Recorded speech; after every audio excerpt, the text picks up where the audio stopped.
এক দম্পতির বিয়ে হয়েছিল ৩ বছর। তারা কিন্তু নিজের মতো বেশ ভালো ছিল। তাদের একটা কন্যা সন্তান হয়েছিল।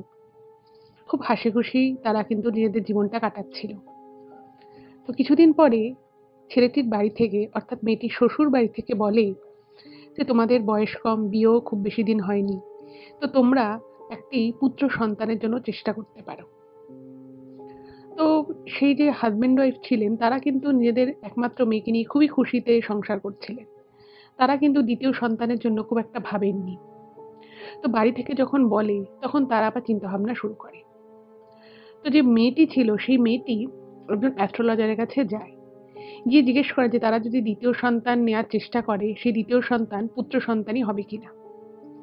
তো সেই অ্যাস্ট্রোলজার বলে যে তোমার একার হাত দেখে বলা যাবে না, তোমার স্বামীকেও আমাকে দেখতে হবে। তো সেই কথা শুনে একদিন মেয়েটি এবং তার স্বামী দুজনেই সেই অ্যাস্ট্রোলজারের কাছে যায় এবং দুজনেই তার কাছে হাত দেখায়। তো সেই অ্যাস্ট্রোলজার হাত দেখে বলে যে তোমরা যদি এরপরে কোনো সন্তান নাও সেই সন্তান কিন্তু মেয়ে হবে এবং তারপরে অর্থাৎ তোমরা যদি তৃতীয় সন্তান নিতে চাও সেই তৃতীয় সন্তান কিন্তু তোমাদের পুত্র হবে। এবার এটা শোনার পরে ওরা কিন্তু ওখান থেকে চলে আসে এবং মনে মনে চিন্তা করে যে তারা তাদের কন্যা সন্তানকে নিয়ে যথেষ্ট খুশি যথেষ্ট আনন্দে আছে। তো এরপরে আরো দ্বিতীয় সন্তান নেয়ার সেভাবে কোনো অর্থ হয় না।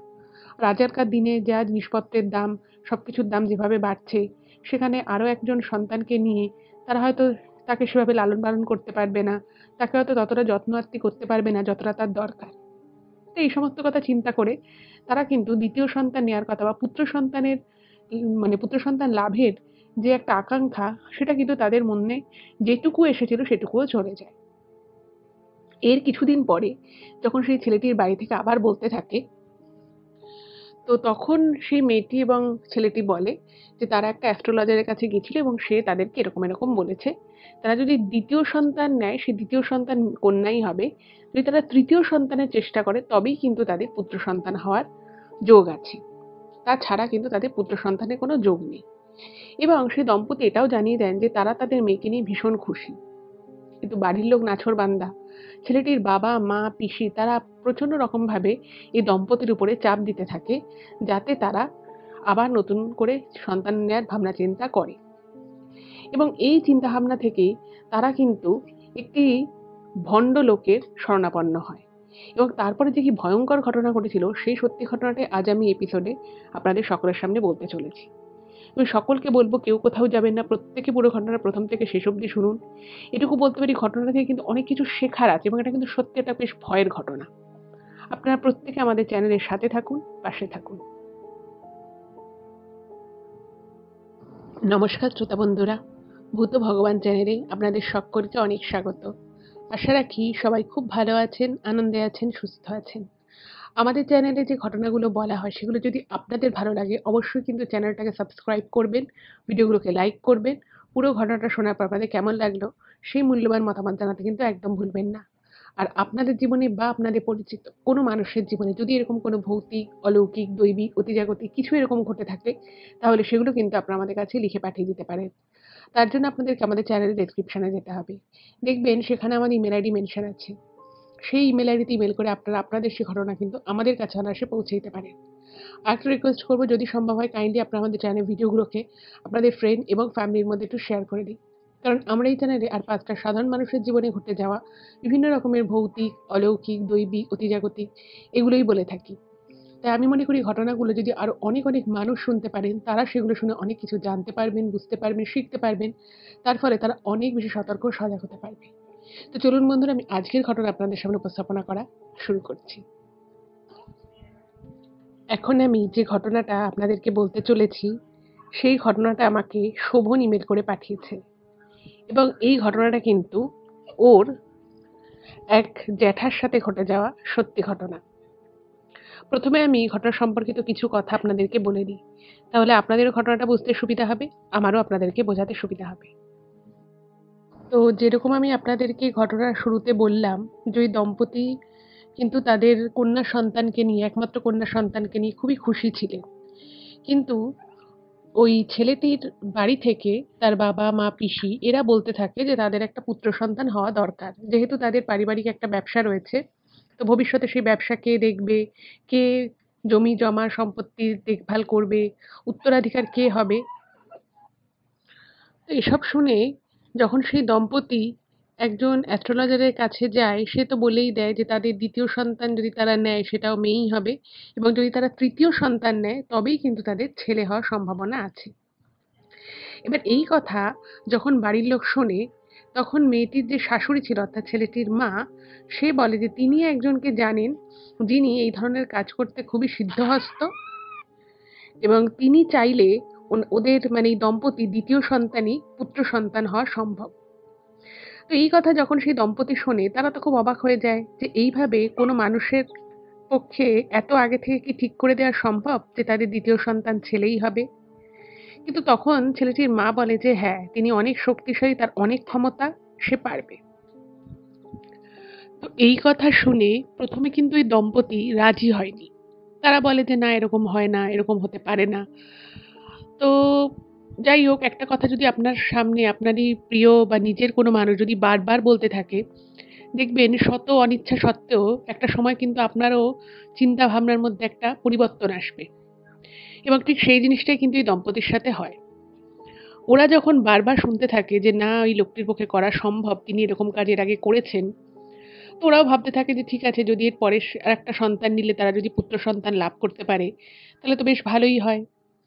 তো অনিচ্ছা থাকা সত্ত্বেও আস্তে আস্তে এই কথাগুলো শুনে ওদের মনেও কিন্তু একটা আশা জাগে, এবং তাদের মনে সেই আশাটা ইচ্ছেতে পরিণত হয় যে তারা দ্বিতীয় সন্তান নিতে ইচ্ছুক। কিন্তু তার আগে তাদেরকে সেই লোকটির কাছে, যে মানে ওনার শাশুড়ির কথা অনুযায়ী যার কাছে মহান শক্তি ছিল, সেই মহান শক্তিধর মানুষের কাছে ওদেরকে যেতে হবে। তো ওনার শাশুড়ি সব জায়গা থেকে খোঁজখবর নিয়ে এলো যে কখন যেতে হবে, কোথায় যেতে হবে এবং কিভাবে যেতে হবে। উনি খোঁজখবর নিয়ে আসার পরে এই দম্পতিকে বলে যে কোনো একটা বৃহস্পতিবার অথবা মঙ্গলবার দিন ওনার ওখানে ভোর 4:30-র সময় যেতে হবে। জায়গাটা বারুইপুর থেকে একটু এগিয়ে। তো সেখানে আর কি উনি মানে ওখানেও একজন ওনার যজমান রয়েছে, তো সেই যজমানের বাড়িতে উনি এই দম্পতিকে দেখবেন এবং তারপরে বলবেন যে পরপর তাদেরকে কি করতে হবে পুত্র সন্তান লাভের জন্য। এবার এই কথা শুনে সেই দম্পতি নিজেদেরকে প্রস্তুত করে, সকালবেলা স্নান টান করে উঠে শুদ্ধ বস্ত্রে ওনার কাছে যেতে হবে, এটাই ছিল মেন ব্যাপার। তো ওই দম্পতি সেটাই করে, স্নান টান করে শুদ্ধ বস্ত্রে তারা ওইখানে বারুইপুরের সেই জায়গায় গিয়ে উপস্থিত হয়, এবং সেখানে গিয়ে দেখছে যে ওরা ছাড়া আর কেউই নেই, এবং যে বাড়িটা রয়েছে সেই বাড়িটাও কিন্তু মানে ওই অ্যাসবেস্টাসের চাল দেওয়া একটা বাড়ি, ওনার কোনো যজমানের বাড়ি এটা। তো সেখানে ওই ভদ্রলোক মানে 3 দিনের জন্য এসেছেন, এবং তিনি এই 3 দিন এই ধরনের যারা আর কি কাজকর্ম করতে চায় বা করাতে চায় তাদেরকে উনি ওখানে দেখবেন, এবং উনি প্রত্যেক ঘন্টায় একজন করে দম্পতিকেই কিন্তু এই ধরনের মানে যাই বলুন, অ্যাপয়েন্টমেন্ট বলুন বা যাই যেটাই বলুন না কেন, মানে 1 ঘন্টায় একটা দম্পতিকে উনি টাইম দেন, এবং দিনে উনি 10 জনের বেশি কাউকে দেখে না। যেহেতু এই ছেলেটির মা আগে থেকে সমস্ত কিছু বলে রেখেছিল, সেই জন্য একদম সকালবেলা ওনারা আর কি দেখার সুযোগ পায়। তো ওখানে যখন ওই দম্পতি যায়, গিয়ে যখন ওই লোকটিকে প্রথম দেখে, তখন দেখছে যে মানে ওরা যখন এই লোকটার কথা শুনেছিল তখন যেটা ওরা শোনে যে লোকটার সাধনার অনেক ক্ষমতা আছে, অনেক লোকটি পণ্ডিত মানুষ। তো ভেবেছিল যে হয়তো লোকটা বেশ বয়স্ক বৃদ্ধ একজন কেউ হবে, কোনো সাধক টাইপের কেউ হবে। কিন্তু ওরা গিয়ে যাকে দেখলো, তাকে দেখে কোনোভাবেই তাদের সাধক বলে মনে হলো না, এবং তার কিন্তু বয়সও যে খুব বেশি তা কিন্তু নয়, বয়স ওই 40-42 এরকম হবে, তার বেশি হবে না। এবার এই 40-42 বছর বয়সের মধ্যে সে এত সাধনা কখন করলো বা তার এত ক্ষমতাই বা কি করে হলো, সেই বিষয়ে কিন্তু ওদের মনে একটা প্রশ্ন জাগে। যাই হোক, তো সেই বিষয়ে আর কোনো কথা বলেনি। তো ওই ভদ্রলোক এই দম্পতিকে যখন প্রথমবারের জন্য দেখে, দেখেই বলে যে তোদের কথাই মনে হয় সেদিন বলল, মানে ওনার কাছে আর কি, যেহেতু ওনার শাশুড়ি আগেই যোগাযোগ করে কিছুটা বলে রেখেছিল, তখন বলছে যে তোদের পুত্র সন্তান চাই তাই না? তখন সেই দম্পতি বলছে, হ্যাঁ আমরা পুত্র সন্তান চাই, কিন্তু আমরা এরকম একজন জ্যোতিষকে হাত দেখাই। তো সেই জ্যোতিষ বলেছিল যে আমরা পরে যদি সন্তান নিই, আমাদের দ্বিতীয় সন্তানও কন্যা সন্তানই হবে, এবং যদি আমরা তৃতীয় সন্তান নিই তবেই সেই সন্তান পুত্র সন্তান হওয়ার সম্ভাবনা আছে। কিন্তু সেক্ষেত্রে আর কি কিছু সমস্যাও থাকতে পারে, সেটাও ওই জ্যোতিষ বলেছিলেন। তো ওই লোকটি কথা শেষ হতে না হতেই বলে যে সব জ্যোতিষ জ্যোতিষ তো আমি মানি না, আমি যেটা চাইবো যেভাবে চাইবো সেভাবেই সবকিছু হতে পারে, কিন্তু শুধু আমাকে চাইতে হবে। মানে ওই লোকটি আর কি, যার নাকি বিশাল সাধক, যিনি নাকি খুব বড় মাপের সাধক, তার প্রচুর পাণ্ডিত্য, সে এরকম কথা বলে। এবারে ওই সাধকের এই পরিমাণ আত্মবিশ্বাস এবং তার এই কনফিডেন্সপূর্ণ কথাবার্তা শুনে ওই দম্পতিও কিন্তু মানে কিছু মুহূর্তের জন্য বিশ্বাস করে ফেলেন যে ওই সাধকের মধ্যে সত্যিই হয়তো কোনো মহান এবং অলৌকিক ক্ষমতা আছে। এবং সেই মুহূর্তের বিশ্বাস থেকে তারা সেই সাধককে বলে যে আপনি আমাদেরকে যা বলবেন আমরা তাই করতে প্রস্তুত, কিন্তু আমরা চাই আমাদের দ্বিতীয় সন্তান যেন পুত্র সন্তানই হয়। এই যে তারা ওই সাধকের কথায় কনভিন্স, এবং তারা সেই সাধককে মহান শক্তিধর ও ভরসা সম্পন্ন মনে করল, সেটাই হয়তো তাদের একটা ভুল ছিল। যাই হোক, এই ঘটনাটা যত আরো সামনের দিকে এগোবে আপনারা বুঝতে পারবেন যে আমি কেন ঘটনাটাকে ভুল বলছি। ওই সাধক তখন ওই দম্পতিকে বলে, তোমরা যেটা চাইছো সেটাই আমি তোমাদেরকে করে দেব। মানে ওই লোকটি আর কি সাধক বলে যে আমি সেটাই তোমাদেরকে করে দেব, কিন্তু তার বদলে আমি তোমাদেরকে যা যা করতে বলবো এবং যখন যখন বলবো, যেভাবে বলবো তোমাদেরকে কিন্তু সেভাবেই সেই কাজগুলো করতে হবে। এবং আমি যেগুলো বলবো সেগুলো যদি তোমরা অক্ষরে অক্ষরে পালন করতে পারো, তাহলে কিন্তু তোমাদের দ্বিতীয় সন্তান অবশ্যই পুত্র সন্তান হবে। এবং উনি এমনভাবেই কথাগুলো ওই দম্পতিকে বলেন যে তার সেই কথাগুলো বিশ্বাস করতে কিন্তু বাধ্য হয়। এবং তাদেরও কোথাও মনে হয় যে এই ভদ্রলোকের ভিতরে সত্যিই হয়তো বিশাল কোনো ক্ষমতা আছে। এবং আশেপাশে আরো বেশ কিছু লোক ওখানে এসেছিল, তারাও বেশ মান্যিগুন্যি করে ভদ্রলোককে। এই সমস্ত কিছু দেখে ওদের মনে হয় যে ঠিক আছে, আমরা মানে উনি আমাদেরকে কিছু আদেশ করবেন এবং সেগুলো যদি আমরা সত্যি সত্যি করতে পারি, তাহলে আমরা পুত্র সন্তান লাভ করতে পারবো। এর থেকে ভালো আর কি হতে পারে। তো উনি বলেন যে দেখো, তোমাদেরকে কিন্তু আমার এখানে মাঝে মধ্যে আসতে হবে এবং আমি তোমাদেরকে যখন যেটা বলবো সেটাই কিন্তু তোমাদেরকে করতে হবে।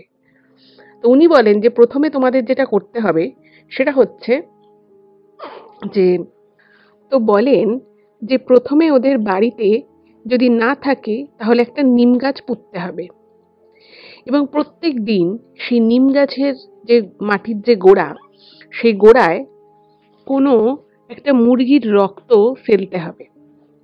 এবং সেই মুরগির রক্তটা যে ফেলতে হবে সেটা একটা মাটির সরা করে এনে ফেলতে হবে, তাও রাত ৯টা থেকে রাত ১২টার মধ্যে। এবং এই কাজটা যখন হবে তখন কিন্তু স্বামী স্ত্রী দুজনকে একসাথে ওই সরাটা ধরে সেই মুরগির রক্তটা ওই নিম গাছের গোড়ায় দিতে হবে। এবার এরকম একটা অদ্ভুত জিনিস শুনে খুব স্বাভাবিকভাবে সেই দম্পতির মধ্যে যে স্ত্রী ছিলেন তিনি বলছেন যে এটা আবার কিরকম, মানে আমরা প্রত্যেকদিন একটা করে মুরগির রক্ত এনে ফেলবো, তো মুরগি না হয় কোনো মাংসের দোকান থেকে না হয় সেটা জোগাড় করা গেল, কিন্তু সেটা আমরা ফেলবো, এটা আবার কিরকম অদ্ভুত বিষয়, এটা কেন? তো তখন ওই যে সাধক ছিল সে না একটু রেগে যায় এবং সে বলে, তুই যদি আমাকে প্রশ্নই করবি তাহলে আমার কাছে এসছিস কেন? তোর তাহলে আমার উপরে ভরসা নেই, তাহলে তুই চলে যা। তাহলে তুই যে স্বপ্ন দেখে এসছিস যে তোর পুত্র সন্তান হবে সেটাও হবে না, আর কিছুই হবে না, তুই যা, বাড়ি চলে যা। তো তারপরে উনি একটু ক্ষমা চায় এবং বলে যে না ঠিক আছে, আমার ভুল হয়ে গেছে, আমি কোনো প্রশ্ন করব না। তো তখন উনি বলেন যে আমি যা বলবো সেগুলোই করতে হবে, এবং আমি এটা কেন বলছি, কি জন্য বলছি, সেই বিষয়ে যদি আমাকে প্রশ্ন করা হয় তাহলে কিন্তু কাজটা হবে না। এবং এই কথা শুনে ওদের একটু ভয় লেগে যায় এবং ওরাও সেটা শুনে চলে আসে এবং বলে এই কাজটা টানা ৭ দিন পর পর করতে, রাত ৯টা থেকে ১২টার ভিতরে হাতে সরা করে এনে ওই মুরগির রক্ত ফেলতে হবে। এবার ওনারা বাড়িতে আসে এবং আসার পরে ওই দম্পতি কিন্তু ঠিক সেইভাবেই কাজ শুরু করে। প্রত্যেকটা দিন ওই ৯টা থেকে ১২টার মধ্যে মুরগির দোকান থেকে উনি ওই মুরগির পালক এরকম রক্ত একটু নিয়ে আসতো এবং সেটাই ওই সরা করে এনে, বাড়িতে ওনাদের নিম গাছ ছিল না, তো ওনারা এক জায়গা থেকে নিম গাছের ডাল ভেঙে এনে সেখানে গাছ করে আর কি পুঁতে দেয়, এবং সেই গাছের গোড়ায় ওরা ওরকম করে মুরগির রক্ত ঢালতে থাকতো। এবং উনি একথাও বলেছিল যে বাড়ির লোক ছাড়া এই কথা কিন্তু কাউকে জানানো যাবে না। মানে এই যে কাজটা করতে হবে সেটা বাড়ির বাবা মা একান্ত আপন লোক ছাড়া, মানে অন্য কোনো সদস্য যদি সেই বাড়িতে থাকে তাকে এই বিষয়টা কোনোভাবেই জানানো যাবে না। এইবারে তো ওই দম্পতি পরপর ৭ দিন ঠিক যেভাবে ওই সাধক বলেছিল ঠিক সেইভাবেই মুরগির রক্ত দোকান থেকে জোগাড় করে, পালক মুরগি সব জোগাড় করে তারা একটা সরা করে দুজনে মিলে ওই নিম গাছের গোড়ায় সেই রক্ত ঢালতে থাকলো। এবং ওদের মনে তো বিশাল বিশ্বাস এবং আশা যে এই রিচুয়ালটা যদি ওরা ঠিকঠাক মতো পালন করতে পারে তাহলে তাদের পুত্র সন্তান লাভ হবে। এবং এইরকম করে তারা পরপর ৭ দিন ঠিক যেভাবে বলেছিল ঠিক সেভাবেই কিন্তু এই ক্রিয়াটা করে। এবার ৭ দিন পরে ওদেরকে সাধক সে যেতে বলেছিল। তো ওরা আবার বারুইপুরে সেই যজমানের বাড়িতে যায়। তো যাওয়ার পরে ওরা বলছে যে আমরা এরকম করেছি, তাহলে কি এবারে আমরা পুত্র সন্তান পাবো? তো তখন উনি না একটু চিন্তা করে বলে যে এত বড় একটা জিনিস তুই আমাদের কাছে চেয়েছিস, আমি তোকে সেই জিনিসটা করে দেবো বলেছি, তোর এতটুকু ধৈর্য নেই? আর তোরা যে কাজটা করেছিস আমি যেভাবে বলেছি সেভাবে করেছিস ঠিকই, কিন্তু ওদেরকে বলেছিল যে বাড়ি ঘর থেকে খালি পায়ে বেরিয়ে ওই নিম গাছের গোড়ায় ওই রক্তটা দিতে হবে। তো এই যে ৭ দিন ওরা কাজটা করেছিল সেই ৭ দিনের মধ্যে একদিন কি করেছে, যে বউটি ছিল সে ভুল করে জুতো পরে সেই নিম গাছের গোড়ায় গিয়ে ওই রক্তটা দিয়েছিল। বলছে এটা তো হবে না, এটা তো ঠিক হয়নি। তো উনি বলেন যে তোদেরকে এই কাজটা যেহেতু তোরা সম্পূর্ণ নিখুঁতভাবে করতে পারিসনি, সেই জন্য আরো ৩ দিন তোদেরকে এই কাজটা করতে হবে। এবং এই যে ৩ দিন কাজটা করতে হবে, তো সেটার জন্য ওদেরকে ওই নিম গাছের গোড়ায় আর ওই মুরগির রক্ত ফেলতে হবে সেটা নয়। বলছে যে তোদের বাড়ির পশ্চিম দিকে যদি কোনো পুকুর থাকে সেই পুকুরের মধ্যে এই সরায় করে মুরগির রক্ত ফেলতে হবে, এবং সেটা ফেলতে হবে রাত ১২টা থেকে রাত ১:৩০টার মধ্যে, এবং দুজনে মিলে স্বামী স্ত্রী দুজনকেই এটা করতে হবে। এবং কাজটা করার সময় খেয়াল রাখতে হবে এই ক্রিয়াটা যেন কেউ দেখে না ফেলে, বা কেউ যদি কোনো প্রশ্ন না করে। যদি কেউ দেখে ফেলে, কেউ যদি প্রশ্ন করে কি করছো, তাহলে কিন্তু মানে এই ক্রিয়াটা ফলপ্রসূ হবে না। তো ওদের বাড়ির পশ্চিমে একটা এরকম পুকুর ছিল, এবং ওরা কি করে সেই পুকুরে মানে অত্যন্ত সন্তর্পণে গিয়ে ৩ দিন ওরকম ভাবে মুরগির পালক তারপরে ওই রক্ত ওগুলো দিয়ে আসে। এবার এই যে রিচুয়ালগুলো ওরা করা শুরু করলো, এগুলো কেন করছে, কি জন্য করছে, এই বিষয়ে ওদের মনে মাঝে মধ্যে প্রশ্ন আসতো, কিন্তু ওরা ভাবতো যে পুরোটাই যেহেতু সাধকের কথা অনুযায়ী হচ্ছে, এবং উনি দাবি করেছিল যে উনি এরকম ৩-৪ জন দম্পতিকে, কারোর ছেলে সন্তান দরকার ছিল, কারোর মেয়ে সন্তান দরকার ছিল, কারোর বহু বছর ধরে সন্তান আসছিল না, তাদেরকেও নাকি উনি সন্তান সুখ দিয়েছেন। তো এগুলো শুনে না ওনার প্রতি একটা প্রবল এবং অটুট একটা বিশ্বাস ছিল এই দম্পতির এবং তার বাড়ির লোকেরও, যে পারলে ইনিই পারবেন। এবার ঘটনা হচ্ছে যে এই ৩ দিন যখন ওই পুকুরে ওই রিচুয়ালটা হলো, তারপরে ওরা আবার ওই সাধকের কাছে যায়। তো সেই সাধক বললেন যে হ্যাঁ তোমরা এটা ভালোভাবেই কাজটা করেছো, আমি আমি তো এখানে সাধনার মাধ্যমে সবই দেখতে পাই, এইবার তোমাদের আসল কাজ শুরু হবে। এবার এই আসল কাজ কি সের বিষয়ে কিন্তু ওই দম্পতির কোনো আইডিয়া ছিল না। তো ওরা স্বাভাবিকভাবেই জিজ্ঞেস করেছে যে আসল কাজটা তাহলে কি। তখন উনি বললেন যে তোমরা পুত্র সন্তান চাইছো। আচ্ছা, এখানে আমি একটা কথা বলে রাখি, আজকের ঘটনাটা যিনি পাঠিয়েছেন তিনি কিছু জিনিস একটু পরিবর্তন করে পাঠিয়েছেন, কারণ এটা যেহেতু তাদের একটা অত্যন্ত পারিবারিক ঘটনা। আর ঘটনাটা শুনলে আরো বুঝতে পারবেন যে সঙ্গত কিছু কারণের জন্য কিছু জিনিস এখানে একটুখানি চেঞ্জ করা হয়েছে, মানে লোকেশনের কথাই আমি মেইনলি বলছি।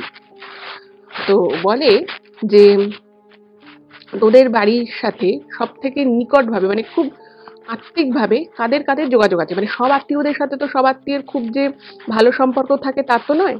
বলছে সব থেকে বেশি বিশ্বাসযোগ্য, সব থেকে বেশি ভরসা সম্পন্ন তোদের মানে যাদের আর কি বিশ্বত বাচ্চা আছে, বাচ্চা ছেলে আছে, মানে সেরকম মানে কোন কোন আর কি রিলেশনশিপ আছে সেরকম। তো ওরা বলেছে যে আমাদের এরকম এক মাসি আছে, তার সাথে আমাদের খুব ভালো সম্পর্ক। তারপর ওদের জ্যাঠতুতো কিছু বোন দাদা এরা ছিল, এদের সাথে খুব ভালো সম্পর্ক, মানে খুবই বিশ্বাস ভালোবাসা, ওদের বাড়িতে খুব ভালো মতো যাওয়া আসা থাকা খাওয়া এগুলো হয়। তো তখন বলছে যে এদের মধ্যে কার কার বাড়িতে বাচ্চা ছেলে আছে বল, এবং যে ছেলের বয়স 10 বছরের নিচে। তোদের আত্মীয়র মধ্যে যাদের সাথে ভালো সম্পর্ক, তো তাদের মধ্যে দুজনের ওরকম বাচ্চা ছেলে আছে এবং যাদের বয়স 9 বছরের কম। তো তখন বলছে যে তাদের বাড়ির মানে এই দুজনের মধ্যে কারোর একজনের ছেলের মানে পরিহিত কোনো বস্ত্র হোক বা ব্যবহৃত কোনো জিনিস হোক, যেটা ওর শরীরের সাথে আর কি লেগে থাকে, বিশেষত জামা কাপড় যেটা মানুষ পরে, যেটা মানুষের শরীরের সাথে লেগে থাকে, তো বলছে এরকম কিছু একটা আমাকে এনে দিতে হবে।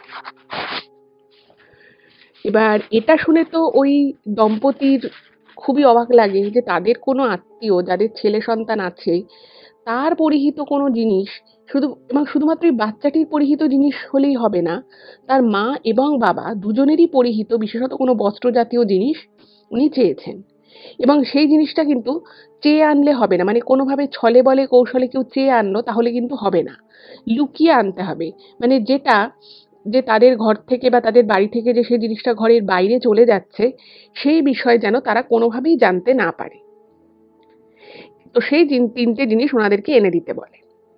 এবার এটা শুনে তো ওই দম্পতির খুব অবাক লাগে, কারণ তাদের সাথে যে আত্মীয়দের যে ভালো সম্পর্ক, তাদের সাথে সত্যিই মন থেকে ভালো সম্পর্ক। তাদের পুত্র সন্তান আছে বলেই দম্পতির যে তাদের প্রতি কোনো হিংসে বা কোনো রাগ কিছু আছে তা নয়। এবার ওরা প্রশ্নও করতে পারছে না, কারণ প্রশ্ন করলেই উনি রেগে যাবে। তো যাই হোক, এসব শুনেই দম্পতি বলে এইটা ছাড়া আর কি অন্য কোনোভাবে কি কিছু করা যাবে, বা আমরা যদি তাদেরকে জিজ্ঞেস করে বা তাদেরকে বলেই যদি আনি। তখন উনি বলছেন না, বলে আনলে বিষয়টা হবে না। এবার কেন যে ওই সাধক মানে তাদের ব্যবহৃত জামা কাপড় যা শরীরে ব্যবহৃত যে সেগুলো চাইলো, সেটার কিন্তু কোনো কারণ ওনারা বুঝতে পারলো না। এইবারে এই দম্পতি ভাবছে যে তারা কি করবে, তাদের কি করা শোভনীয়। তো তখন ওনারা ভাবলো যে ওনাদের ওনাদের আর কি সম্পর্কে একজন বোন আছে। তো বোন, তার স্বামী এবং তার ছেলে রয়েছে। তো তাদের বাড়িতে যাবে এবং তাদের বাড়ি গিয়ে তাদের সাথে কথা বলতে বলতে তাদের ঘর থেকে তাদের বাচ্চার একটা জামা এবং স্বামী স্ত্রী দুজনের একটা একটা কিছু পরিধেয় বস্ত্র নিয়ে আসবে। এবার যেটা ও লিখেছে ইমেলে, যে এই কাজটা মানে করার একেবারেই কিন্তু ওদের কোনো ইচ্ছে ছিল না, কারণ ওরা বুঝতে পারছিল যে এই কাজটা একটু অদ্ভুত টাইপের, কারোর বাড়িতে গিয়ে তার পরিধেয় বস্ত্র নিয়ে আসা তাকে না বলে। কিন্তু তাদের চোখে তখন পুত্র সন্তান লাভের একটা এমন মানে কি বলবো, একটা স্বপ্ন তৈরি হয়ে গেছিল, এবং ওই লোকটি এমনভাবেই ওদেরকে বুঝিয়েছিল যে ওরা বিষয়টা ওদের একটু খারাপ লাগলেও যখন ওরা এই বিষয়টা নিয়ে ওই দম্পতি তাদের মানে ছেলেটির মা বাবার সাথে আলোচনা করে, তো তখন তার মা বলে যে দেখ এর মধ্যে খারাপ তো কিছু নেই, আর এখানে তো কোনো কেউ কারোর ক্ষতি করছে না, শুধুমাত্র একটা পরিধেয় বস্ত্র চেয়েছে, তো সেই বস্ত্রটা নিয়ে এসে দিলেই হলো, এটার মধ্যে আবার খারাপ কি আছে। তো এই খারাপ কি আছে এই চিন্তা করে ওরা সেই সম্পর্কে যা বোন হয় তো তার বাড়ি যায় এবং গিয়ে তাদের সাথে কথাবার্তা বলে, যেহেতু দুই পরিবারের মধ্যে ভীষণই ভালো সম্পর্ক, তো একে মানে বাড়িতে যাতায়াত, একে অপরের বাড়িতে খাওয়া দাওয়া সবই চলে। তো তারা গিয়ে বাচ্চাটার একটা জামা আর তার বাবা মায়ের কিছু পরিধেয় বস্ত্র নিয়ে ওরা চলে আসে, এবং যথারীতি ওই বাড়ির লোকেরা কিন্তু বুঝতে পারে না যে তাদের বাড়িতে এসে এরা এরকম ভাবে জামা কাপড় নিয়ে গেছে। এদিকে তো ওই দম্পতি ওই 3টে বস্ত্র এনে ওই সাধককে দিয়েছে। এবার সাধককে যখন দিয়ে জিজ্ঞেস করেছে যে এটা দিয়ে কি হবে, আপনি কি করবে, তখন সাধক পরিষ্কার বলে যে এটা তোদের জানতে হবে না, আমি শুধু তোদের যখন যখন যেটা করতে বলবো সেটা করবি। এবং ওদেরকে বলে যে সামনে অমাবস্যা আসছে, অমাবস্যার দিন কালো কুকুরকে এবং কালো বিড়াল যদি থাকে তাহলেও খুব ভালো, তো কালো কুকুর এবং কালো বিড়ালকে উনি একটা বিশেষ জিনিস দেবেন, সেই জিনিসটার সাথে ওই কালো কুকুর বা বিড়ালকে ওই চিনি দিয়ে ওটা খাওয়াতে হবে। এবার এই জিনিসটা যখন ওরা শোনে তখন না ওই দম্পতির একটু অবাক লাগে, কিন্তু ওই যে বললাম চোখে একটা এমন ওদের মোহ তৈরি হয়ে গেছিল, সেই মোহের বশেই ওরা কিন্তু ঠিক করছে না ভুল করছে না এগুলো দিয়ে আদৌ কিছু হয় কি হয় না, এই সমস্ত চিন্তাভাবনা থেকে নিজেদেরকে কিন্তু দূরে সরিয়ে নেয় এবং তারা অন্ধের মতো সে যা বলছে সেটাই করতে থাকে। যাই হোক, তো ওরা সেটা শুনে আসে এবং ওই সাধক ঠিক যেভাবে বলেছিল ঠিক সেভাবে ওই জিনিসটা ওরা যেটা ওই সাধক দিয়েছিল সেটা মিশিয়ে খাওয়ায় এবং ওদেরকে সাধক বলে দিয়েছিল এই কাজটা করার দিন ২০ মধ্যেই মানে ওদের একটা সুসংবাদ আসবে এরকম একটা কিছু ঘটনা ঘটবে। এবার দিন ২০ মধ্যে মানে ওই ভদ্রমহিলা মানে যার দম্পতির যে মহিলা ছিলেন তিনি কিন্তু মানে সন্তান সম্ভবা হলেন সেরকম কিন্তু নয়। কিন্তু ওই দিন ২০ মধ্যে এমন একটা ঘটনা ঘটলো যে ঘটনাটা যে ঘটতে পারে বা সেই ঘটনার সাথে এদের যে ক্রিয়াদি যে এরা করছে তার যে কোনো যোগ থাকতে পারে সেটা কিন্তু এরা প্রথম দিকে বুঝতেই পারেনি। তো দিন ২০ মধ্যে এরকম কোনো সুখবর তো ওদের সংসারে এলো না। কিন্তু ওই যে ওদের যে বোন, যার বাড়ি ওরা গেছিল, যার ছেলে আছে এবং যাদের পরিধেয় বস্ত্র ওরা নিয়ে এসেছিল লুকিয়ে, সেই বাড়ির যে ছেলেটি, সে হঠাৎ করেই স্কুল থেকে ফেরার পথে খুব অসুস্থ হয়ে পড়ে। এবং সে এমনই অসুস্থ হয়, ১ম এ তাকে বাড়িতে আনা হয়। জল-টল চোখে মুখে জল দিয়ে তাকে সুস্থ করার চেষ্টা করা হয়। বাড়িতে যেরকম সবাই নিজের মতো করে চেষ্টা করে। কিন্তু তারপরেও দেখছে যখন ছেলেটি কোনোভাবেই সুস্থ করা যাচ্ছে না, তাকে সাথে হাসপাতালে নিয়ে যেতে হয়। ওখানে একটা লোকাল ডাক্তার দেখানো হয়। লোকাল ডাক্তার বলে যে, "দেখুন আমার কিছু করার নেই। ওকে হাসপাতালে নিয়ে যান। সবথেকে ভালো চিকিৎসাও হাসপাতালে গেলেই পাবে।" একটা সুস্থ সবল ছেলে সে স্কুল থেকে ফিরছিল। তার কোথাও আঘাত লাগেনি, চোট লাগেনি, তার কোনো শরীর খারাপ হয়নি, তার কোনো জ্বর নেই, সর্দি নেই। কিন্তু সে এমন অস্থির শরীর হয়ে পড়েছে যে সে কোনোভাবে চোখ খুলে যেন তাকাতে পারছে না। খুব কষ্ট হচ্ছে। তো সেমাতাবস্থায় সঙ্গে হাসপাতালে নিয়ে যাওয়া হয়। আমি আপনাদেরকে বলেছিলাম যেমন যে এই দম্পতির সাথে ওই ওদের যে সম্পর্কে যারা বোন হয়, বোন ভগ্নিপতি তাদের কিন্তু একটা খুব ভালো সম্পর্ক ছিল। ফলে ওই বাচ্চাটি যখন অসুস্থ হয় তো যথারীতি এদের বাড়িতেও খবর এসেছে এবং যেটা ও জানিয়েছে ইমেলে যে খবরটা আসার পরে ওরাও না মানে খুব অবাক হয়ে যায় বিষয়টা শুনে যে হঠাৎ করে কি করে অসুস্থ হয়ে গেল। এবার ওরা ওই সাধককে এতটাই বিশ্বাস করতো, এতটাই মানতো, ওদের না মনে কোনো রকম কোনো খটকা বা দ্বন্দ্ব কিছুই আসেনি। ওরা ভেবেছে যে হয়তো বাচ্চা মানুষ, খেলতে গিয়ে হয়তো কোথাও চোট পেয়েছিল বা কিছু হয়তো ভুলভাল খেয়ে ফেলেছে। সেইজন্য হয়তো বাচ্চাটার শরীর খারাপ হয়েছে। তো এমনিতে তো মানে ওই বোনেদের এরা শুভাকাঙ্ক্ষীই ছিল। তো ঘটনা শুনে ওরাও সঙ্গে চলে গেছে। তো গিয়ে যখন হাসপাতালে গেছে তো সেখানে ডাক্তাররা যথারীতি সব রকম চেষ্টা করছে বাচ্চাটাকে যত তাড়াতাড়ি সুস্থ করা যায়। কিন্তু যখন বাচ্চাটার বাবা-মা বা আরো বাড়ির লোকেরা যখন ডাক্তারকে জিজ্ঞেস করছে যে বাচ্চাটার অ্যাকচুয়ালি কি হয়েছে, ডাক্তারবাবুরা না কিছু বলতে পারছে না। বলছে যে দেখুন ওর মোটামুটি সবই ঠিক আছে। হুম? মোটামুটি সবই ঠিক আছে। আর যেহেতু বাচ্চাটা খুব ছোট নয়, মানে একদম ছোট বাচ্চারা হলে কি হয় তারা অনেক কিছু বলতে পারে না। কিন্তু এক্ষেত্রে তো সেটা নয়। তো ওকে যেটুকু জিজ্ঞেস করা হয়েছে ও কিছু উল্টোপাল্টা খায়নি, কোথাও আঘাত পায়নি, চোট পায়নি। এবার ডাক্তাররাও কনফিউজড যে অ্যাকচুয়ালি বাচ্চাটার হয়েছেটা কি? কিন্তু বিষয় হচ্ছে যে বাচ্চাটা ভীষণই অসুস্থ, ওকে কোনোভাবেই সুস্থ করা যাচ্ছে না। এবার কি করবে?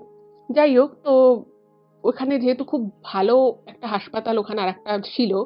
তো ওই হাসপাতাল থেকে ওকে ওই আরো ভালো একটা যেখানে আরো মডার্ন ফেসিলিটিস আছে, সেখানে ওকে ট্রান্সফার করে দেয়। এবং বাড়ির লোক তো বাচ্চাটাকে নিয়ে সেই বড় হাসপাতালে আবার যায় এবং সেখানে বাচ্চাটা কিন্তু আরো বেটার ট্রিটমেন্ট পায়। এবং সেখানে গিয়ে বাচ্চাটা কিন্তু একটু স্থিতিশীল হয়। মানে বাচ্চাটা এর থেকে আরো বেশি ডিটোরিয়েট করেনি। কিন্তু খুব যে ভালো আছে সেরকমও নয়, আবার খারাপও নেই। মোটামুটি আরকি আছে। তো ডাক্তাররা বলে যে ওকে ২-৩ দিন অবজারভেশন এ রাখবে এবং অবশ্যই ওকে সুস্থ করার একটা বেশ আশ্বাস দেয়। তো তারপরে ওরা ওখানে ১ দিন ছিল, এই দম্পতি ওখানে ১ দিন ছিল। তো তারা তারপরে চলে আসে। এবার যে ভদ্রমহিলা ছিলেন ওই দম্পতির মধ্যে, তো তার না মনে একটা খটকা লাগে। তো সে তখন তার স্বামী, শাশুড়ি এদেরকে বলছে যে, "আমরা ওদের জামাকাপড় নিয়ে এলাম, সেই আমাদের সাধককে দিলাম। তো ২০ দিনের মধ্যে তো আমাদের মানে উনি মানে বলেছিল যে ২০ দিনের মধ্যে নাকি উনি প্রেগন্যান্ট হয়ে যাবেন, সেরকম কিছু হয়নি। উল্টে বাচ্চাটার শরীর খারাপ হয়ে গেল।" তো উনার মনে কোথাও একটা না একটা খটকা লাগে যে বাচ্চাটা হঠাৎ করে কেন শরীর খারাপ হলো? কি এমন ঘটনা ঘটলো যে বাচ্চাটার এরকম হয়ে গেল? তো বাড়ির লোকেরা বলে যে, "দেখো তুমি এটার সাথে এই বিষয়টাকে একেবারেই জড়িও না। দুটো সম্পূর্ণ আলাদা ব্যাপার। আমরা তো ওদের কোনো ক্ষতি করিনি বা আমাদেরকে সাধক কিছু ওদেরকে খাওয়ানোর জন্য দিয়েছে বা ওদের ঘরে আমরা কোনো তাবিজ কবজ করে এসেছি সেটাও নয়। আমরা শুধু ওদের ৩ জনে ৩ টে বস্ত্র নিয়ে এসেছি। এটার সাথে বাচ্চাটার শরীর খারাপের তো কোনো সম্পর্কই নেই। আর ওকে তো ডাক্তার দেখানো হয়েছে, ও হাসপাতালে ভর্তি আছে, ভালো ট্রিটমেন্ট হচ্ছে। এর সাথে তুমি এটাকে কেন জড়াচ্ছ?" তো যাই হোক এগুলো শুনে ভদ্রমহিলাও নিজেকে নিজের মনকে সেটাই বুঝিয়ে নেন এবং ওই সাধকের কাছে মানে ২২ দিনের দিন যাওয়ার কথা ছিল। তো ওরা তারপরে সেই সাধকের কাছে যায়। তো সাধক বলছে যে, তোমরা কিন্তু তোমাদেরকে আমি যে কাজটা দিয়েছিলাম, তোমরা সেই কাজটা কিন্তু ঠিকমতো করতে পারোনি। কাজটা কিন্তু এভাবে না করে অন্যভাবে করতে হতো।" তো ওরা খুব কনফিউজড হয়ে গেছে যে অন্যভাবে আর কিভাবে কাজ করব? কাজ তো আমি ঠিকই করেছি। কিচ্ছু বোঝা যাচ্ছে না। তো তখন যেটা হলো, তখন উনি বললেন যে, "তোমরা ভুল যেটা করেছো সেটা হচ্ছে যে তোমরা যে জামাটা এনেছো, সেই জামাটা আরকি মানে বাচ্চাটার যে জামাটা ছিল, সেই জামাটা মানে কাঁচা জামা। মানে উনি বলেছিলেন যে এমন একটা জামা আনতে হবে যেটা ও পরে জাস্ট খুলে রেখেছে এরকম। মানে সেই জামাটাকে যদি ধুয়ে রোদে শুকোনো হয় তাহলে সেই কাজটা নাকি হবে না। তো বলছে তোমাকে ওর বাসি জামা আনতে হবে বা যে জামাটা ও পরে আছে বা জাস্ট পরে ছেড়ে রেখেছে এরকম কোনো জামা আনতে হবে। তবেই কাজটা করা সম্ভব। সেইজন্যই তোমার ঘরে কোনো সুখবর আসেনি এখনো অবধি। তবে তুমি চিন্তা করো না, আমি তোমাকে যেভাবে বলছি তোমরা যদি সেভাবে চলো, তাহলে কিন্তু তোমরা অবশ্যই সাকসেসফুল হবে।" তো এই কথা যখন বলেছে ওরা বলল যে ঠিক আছে, এবার ওদের বাড়িতে এখন একটা অন্য রকমের পরিস্থিতি। তো ফট করে তো আর গিয়ে তার পরিধেয় কোনো বস্ত্র চাওয়া যায় না। তো যাই হোক, এরপর ওরা বলল যে আমাদের তাহলে একটু সময় লাগবে। বাচ্চাটা এরকম অসুস্থ। তো তখন ওই সাধক বলছে, "আচ্ছা ঠিক আছে, তোমাদের সময় লাগবে কিন্তু ৭ দিনের বেশি দেরি করা চলবে না। তাহলে কিন্তু আবার পুরো জিনিসটা ১ম থেকে শুরু করতে হবে।" আর এর মাঝখানে ওই লোকটিকে মানে ওই দম্পতির যে ভদ্রলোক ছিলেন, তো সেই লোকটিকে বলে যে, "দেখো তুমি তো পুত্র সন্তানের জন্য এত কিছু করছো। তো তোমাকে যেটা করতে হবে, তোমাকে একটা আম সংকল্প করতে হবে এবং এই কাজটা করার আগে তোমাকে অন্তত ৫০ টা ছোট, ছোট বাচ্চা ছেলেদেরকে আ খাওয়াতে হবে।" তো তখন উনি বললেন যে, "সেটা আমি খাওয়াতেই পারি, কোনো অসুবিধে নেই।" এবার সেটা কোনো ছেলেদের স্কুলে গিয়ে বা কোনো আশ্রমে গিয়ে, সেখানে গিয়ে খাওয়ানোর কথাই ১ম এ ছেলে লোকটি বুঝেছে। তখন বলল যে, "না, আমার একটা আশ্রম আছে, সেখানে ওরকম ৫০-৬০ টা মতো আবাসিক ছেলে আছে। তো তোমার যদি ইচ্ছে হয়, তুমি তাহলে আমাকে দিতে পারো টাকা। তুমি টাকা ধরে দিলে আমি সেই আশ্রমে পাঠিয়ে দিলাম।" সেই আশ্রমটা হচ্ছে বিহারে। বিহারের কোনো একটা জায়গার নাম বলে। তো বিহারে সেই আশ্রম আছে, সেই আশ্রমে ওখানে আবাসিক যে ছেলে আছে তাদেরকে খাওয়ানো হবে। তো উনি সঙ্গে টাকা পয়সা কতটা কি লাগবে উনি দিয়ে দিলেন।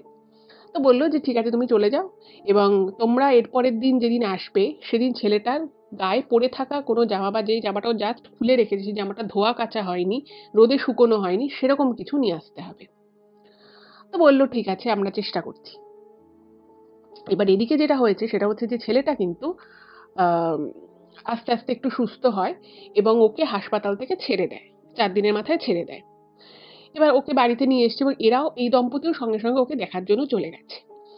এবার বাচ্চাটাকে এনেছে, ও তো তখনও যথেষ্ট দুর্বল এবং তখনও অবধি পুরোপুরি বোঝা যায়নি যে বাচ্চাটার অ্যাকচুয়ালি কি সমস্যা হয়েছিল যার জন্য এত অসুস্থ হয়ে গেল।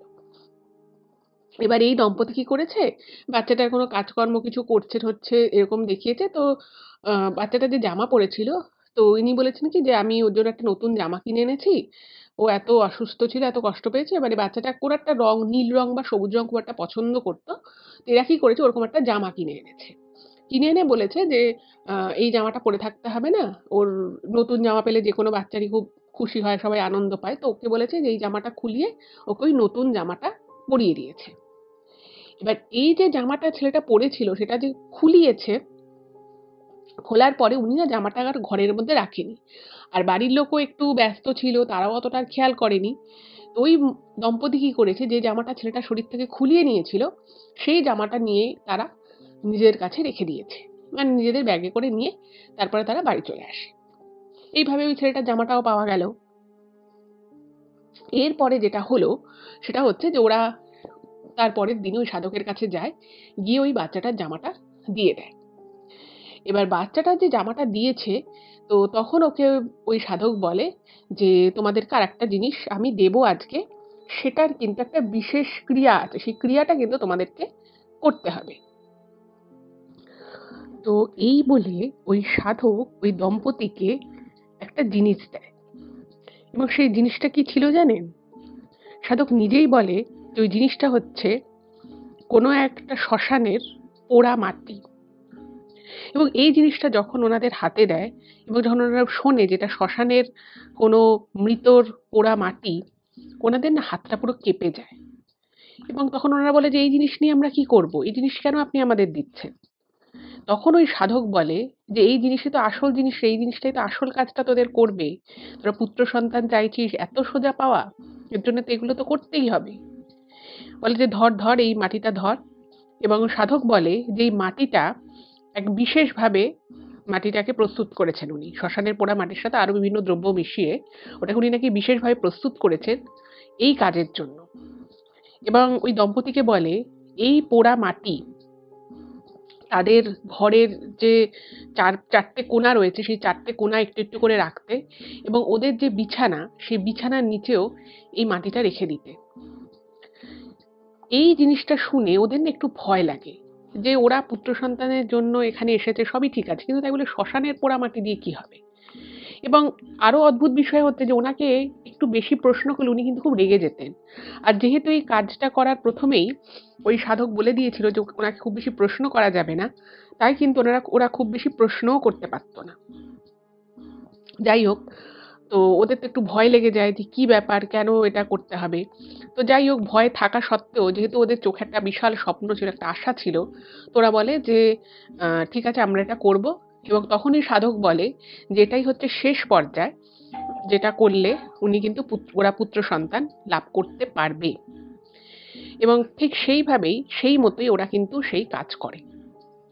এরপর যেটা হলো, ওরা বাড়িতে এসে ওই দম্পতি ঠিক ওই সাধকের কথা মতো চারিদিকে বাড়ির চার কোণে আর কি ওই শ্মশানের সেই দ্রব্য মেশানো মাটি ছড়িয়ে দেয়, এবং নিজেদের খাটের নিচেও সেই মাটি ছড়িয়ে রেখে দেয়।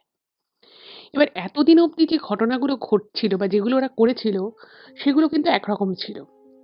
এবার এই যে জিনিসটা ওরা করলো, এরপর থেকে ওদের জীবনে যে কি দুর্বিষহ সময় নেমে এলো, সেটা এবার আমি আপনাদেরকে বলি। তো ওরা এসে ওই জিনিসটা ছড়িয়ে দেয়, এবং সেদিন রাতের বেলা, প্রথম রাত যেদিন ওরা ওরকমভাবে শ্মশানের মাটি ঘরের চারদিকে ছড়িয়েছে এবং নিজেদের খাটের নিচেও রেখেছে। ওরা নরমাল ১০টা ১০:৩০ সময় খাওয়া-দাওয়া করেছে, এবং ওদের নরমাল যে টাইম ১১:৩০-১২টার মধ্যে ওরা শুয়ে পড়েছে এবং শুয়ে ঘুমিয়েও পড়ে যায়। ঘুমানোর ঠিক ০.৫ ঘন্টা থেকে ৪০ মিনিট পরে হঠাৎ করেই মানে ওই দম্পতি দুজনেই আরকি, স্বামী-স্ত্রী দুজনেই বুঝতে পারে যে ওদের খাটটা একটু নড়ে উঠল মনে হলো। এবং যখন ওরা এটা বুঝতে পারে যে ওদের খাটটা একটু নড়ে উঠল, ওরা না কিরকম একটা মানে ওরা চমকে যায়। মানে ১ম ওদের মনে হয় যে ভূমিকম্প টাইপের কি কিছু হচ্ছে? এবার দেখুন, এরকম হঠাৎ করে মনে হওয়াটা যে খুব অস্বাভাবিক সেটা অনেক সময় মানুষ ঘুমের মধ্যেও একটুখানি কেঁপে ওঠে। তো ওরা দুজনেই ভাবে যে ওদের মনের ভুল।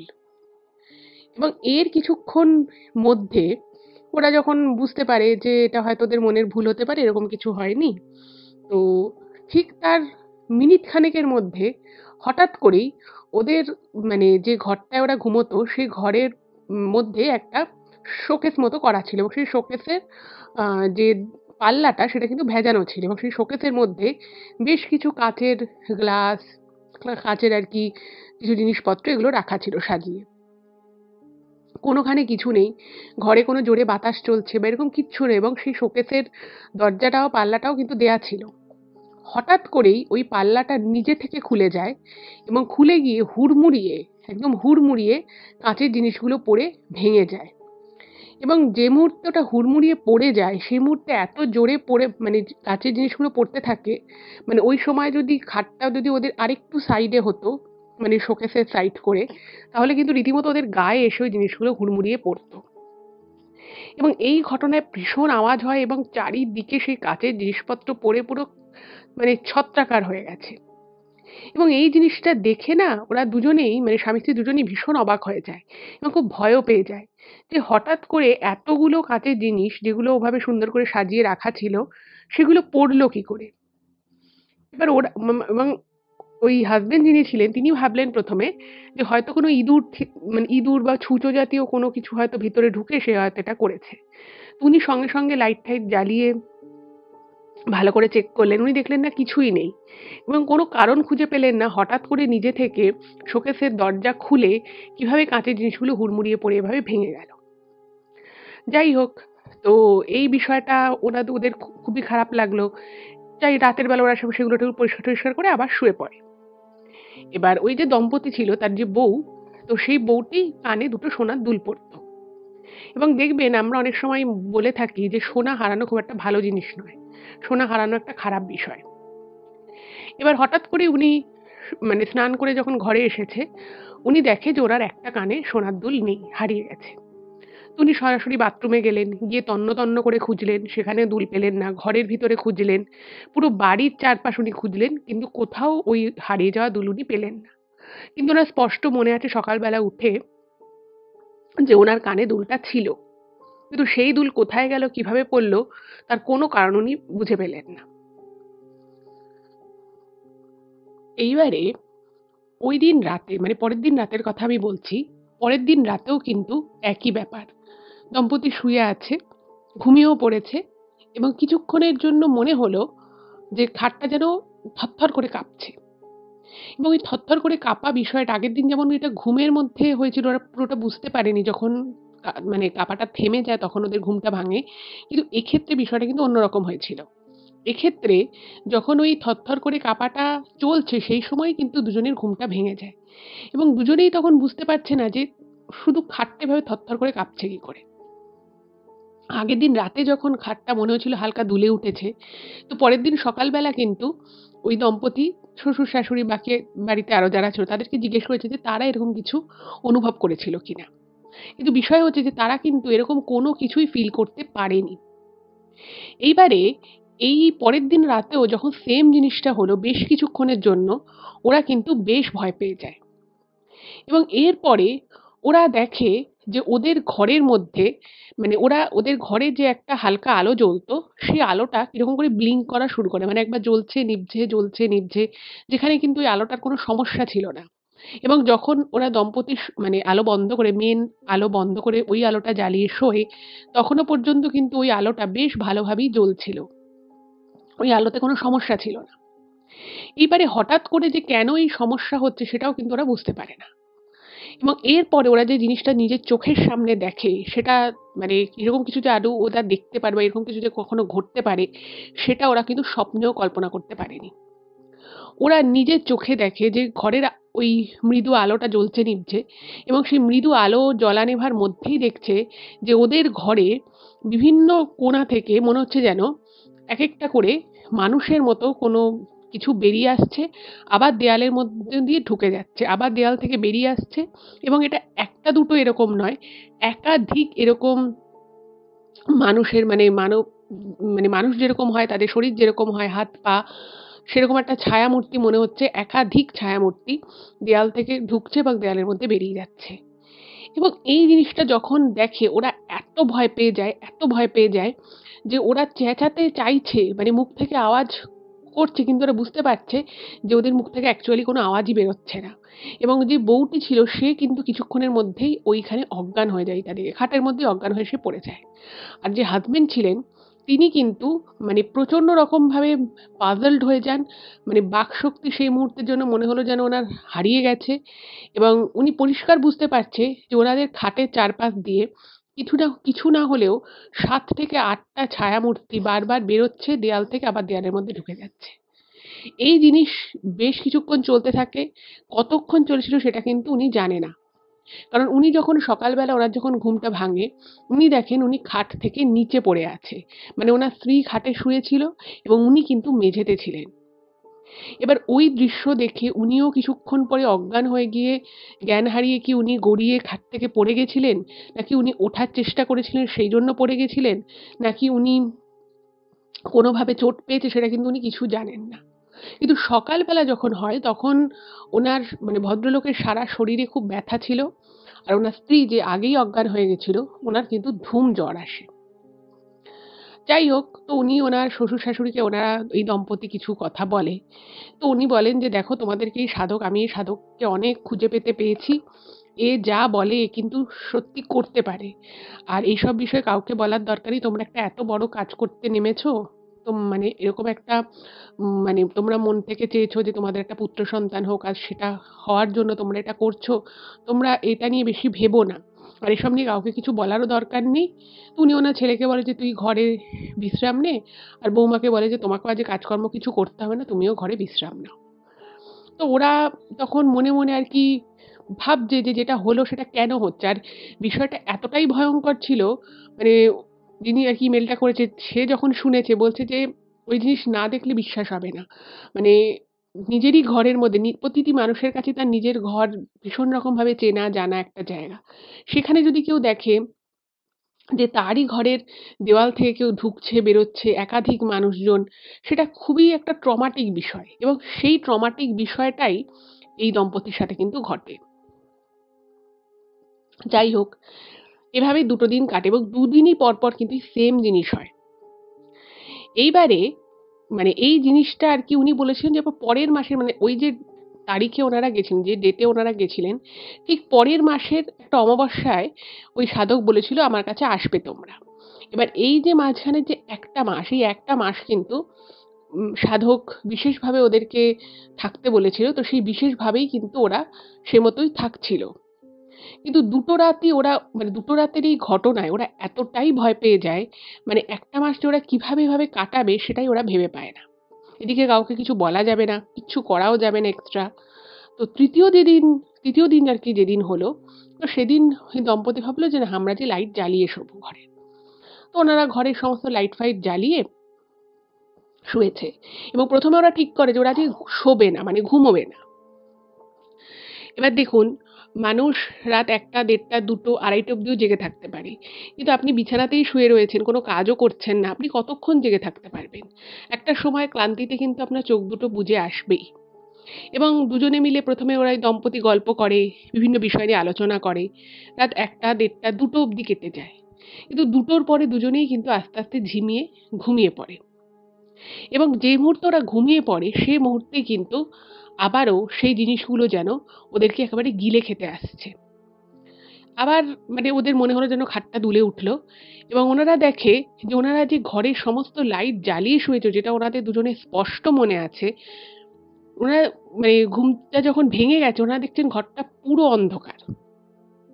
সম্পূর্ণ অন্ধকার এবং ঘরের মধ্যে কারা যেন মানে ওই ঠিক সেদিনের মতো আগের দুদিনের মতো ঘরের মধ্যে যেন ঘুরে ঘুরে বেড়াচ্ছে এবং তারা দেয়ালের সাথে এক দেয়াল থেকে অন্য দেয়ালে চলে যাচ্ছে, অন্য দেয়াল থেকে ছাদের দিকে চলে যাচ্ছে এবং পুরো ঘরটার মধ্যে একটা অদ্ভুত রকমের বিশ্রী গন্ধে ভরে গেছে। এবার ওই স্বামী-স্ত্রী আবার এই জিনিসটা দেখে ওনারা তো প্রচণ্ড ভয় পেয়ে গেছে। এবার কি করবে, কি করবে না কিছু বুঝতে পারছে না। এবার ওই যে বউটি যে ছিল, সেই বউটি ভাবল যে, "না আমি এভাবে আর থাকতে পারব না।" উনি ঘর থেকে বেরিয়ে যাওয়ার চেষ্টা করলেন। তো obviously ঘর থেকে বেরোনোর জন্য ওনাকে খাট থেকে নামতে হবে। কিন্তু উনি দেখলেন যে ওনার পা থেকে মানে কোমর থেকে পা পর্যন্ত পুরো অবশ হয়ে গেছে। উনি কোনোভাবে খাট থেকে নামতে পারছেন না। এবং উনি যখন চেষ্টা করছে, উনি দেখছেন ওনার প্রচণ্ড যন্ত্রণা করছে এবং যন্ত্রণা ব্যথায় ওনার চোখ থেকে জল বেরোচ্ছে। এবং যে স্বামী যিনি ছিলেন তিনিও দেখছেন যে ওনার ঘরের মধ্যে ওনার খাটের পাশ দিয়ে ওনার মনে হচ্ছে সামনে দিয়ে কেউ বা কারা যেন সবসময় হেঁটে চলে বেড়াচ্ছে এবং আগের ২-৩ দিন যে ঘটনাটা ঘটেনি সেটা হলো যে একটা কিরকম বলবো মানে উনি যেটা লিখেছেন ইমেলে আমি সেভাবেই বলছি। একটা যদি তাচ্ছিল্যের হাসি হয় বা কেউ যদি মশকরা করে যদি কাউকে দেখে হাসার চেষ্টা করে, এরকম মুখ টিপে, টিপে হাসার যে একটা মৃদু আওয়াজ হয়, একদম সেই আওয়াজটা যেন ওনারা ঘরের মধ্যে পাচ্ছেন। এবং যত ওই আওয়াজটা পাচ্ছে তত ওদের আরো ভয় লাগছে। আর এদিকে বউটি কিন্তু ব্যথায় যন্ত্রণায় একেবারে কোকিয়ে উঠছে। কারণ ওনার কোমর থেকে পা পর্যন্ত পুরো অবশ হয়ে গেছে। কোনোভাবেই উনি নাড়াতে পারছে না। যত চেষ্টা করছে ওনার প্রচণ্ড ব্যথা করছে। আর এদিকে যে হাসব্যান্ড ছিল, সেই হাসব্যান্ডের মানে মনে হচ্ছে যেন মানে ওনার দিকে যেন কেউ বা কারা আস্তে, আস্তে এগিয়ে আসছে। এবং কিছুক্ষণের জন্য ওনার মনে হয় ওনার পিঠের কাছে মানে যদি কেউ 30-40 কেজি ভার পিঠে দিয়ে দেয়, ঠিক যেরকম একটা প্রেশার একটা মানুষ অনুভব করতে পারে, ওই দম্পতির যে স্বামী ছিলেন, সেই স্বামী কিন্তু তার পিঠের মধ্যে প্রবল একটা চাপ অনুভব করতে লাগলেন। এবং সেই চাপটা এতটাই বেশি আস্তে আস্তে বাড়তে লাগলো, একটা সময় ওনার মনে হয় যেন ওনার দমটা এবার বন্ধ হয়ে যাবে। এবং কিছু সময়ের মধ্যে ওই ভদ্রলোক বুঝতে পারে যে ওনার পিঠের উপর থেকে সজোরে যেন কেউ একটা ধাক্কা মেরে সেই চাপ ভাবটা সরিয়ে দিল, কিন্তু ওনার একটা প্রবল যন্ত্রণা অনুভব হয় এবং ওই যন্ত্রণায় উনি কাতরাতে কাতরাতে খাট থেকে ঠাস করে পড়ে মাটিতে পড়ে যান। এবং এটা দেখে কিন্তু ওনার স্ত্রী প্রচণ্ড জোরে চিৎকার করে ওঠে এবং সেই চিৎকারে এত জোরেই চিৎকার করে, আর এক ভদ্রলোক পড়েও গেছেন, উনিও যন্ত্রণায় কুঁকিয়ে উঠেছে। তো ওনার যে পাশের ঘরে যে ওনার শ্বশুর শাশুড়ি শুয়েছিল, তাদেরও কানে চলে যায় আওয়াজটা।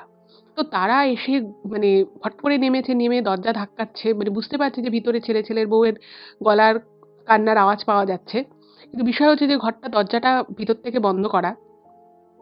এবং তার থেকেও বড় কথা, ওনারা বুঝতে পারছেন, ওনার যে শ্বশুর-শাশুড়ি তারা ঘরের বাইরে থেকে বুঝতে পারছে ঘরের ভিতরে ১০-১২টা লোক যদি একসাথে হাঁটাচলা করে বা অনেক মানুষ যদি ভিতরে হৈ হুল্লোড় করে, যেরকম একটা আওয়াজ হবে, ঠিক সেরকম যেন ভিতরে মানুষের হাত পায়ের আওয়াজ পাওয়া যাচ্ছে।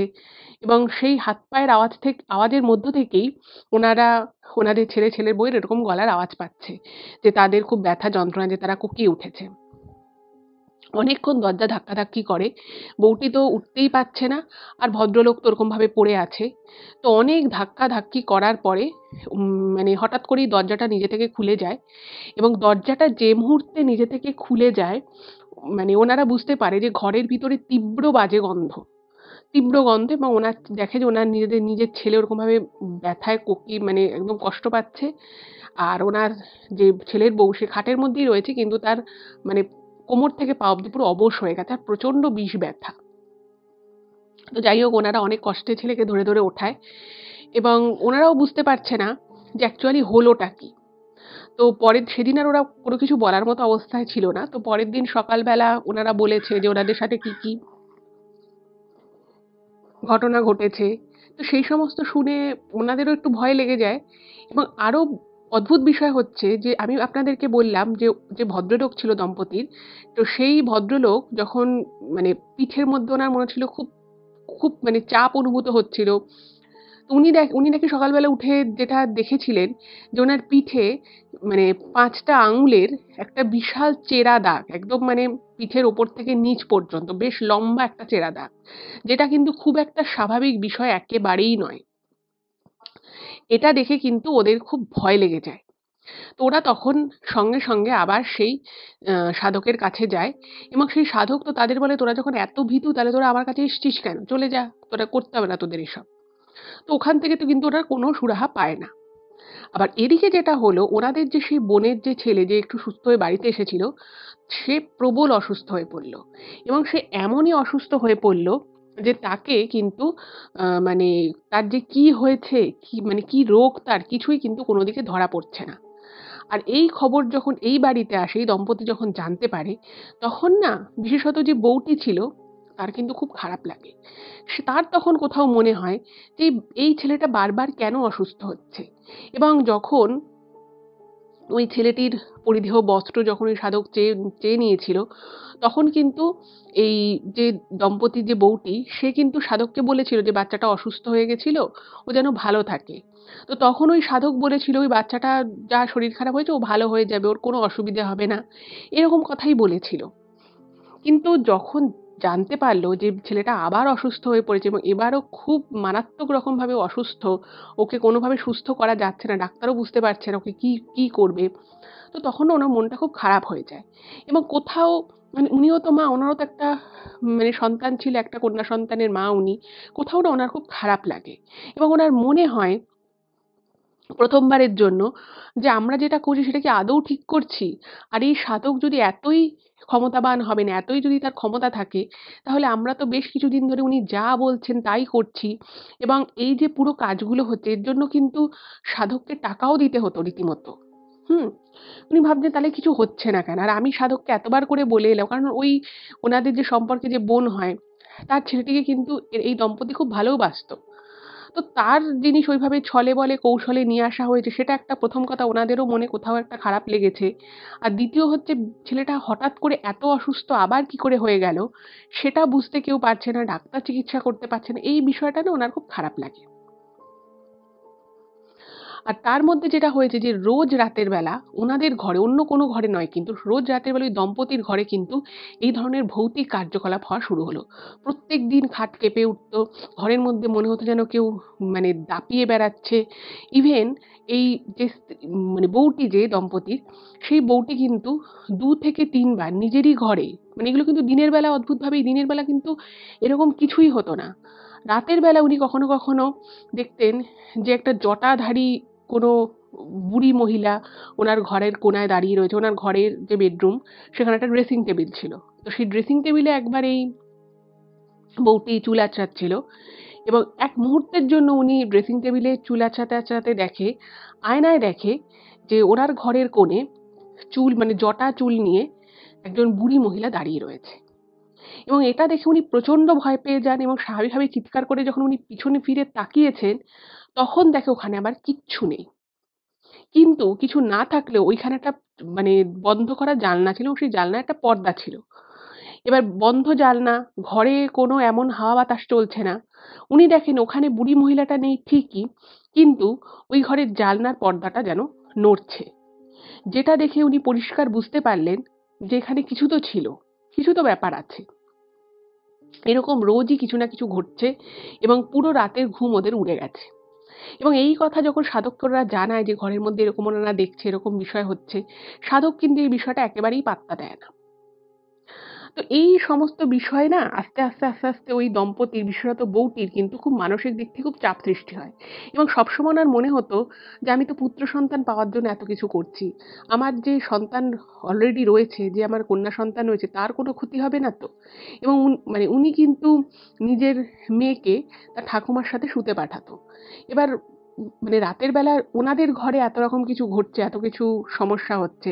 তো উনি বারবার উঠে গিয়ে না নিজের মেয়েকে দেখে আসতো যে সে ঠিক আছে কিনা, সেই ঘরে কোনো এরকম ভৌতিক কার্যকলাপ হচ্ছে কিনা, অস্বাভাবিক বিষয় হচ্ছে কিনা।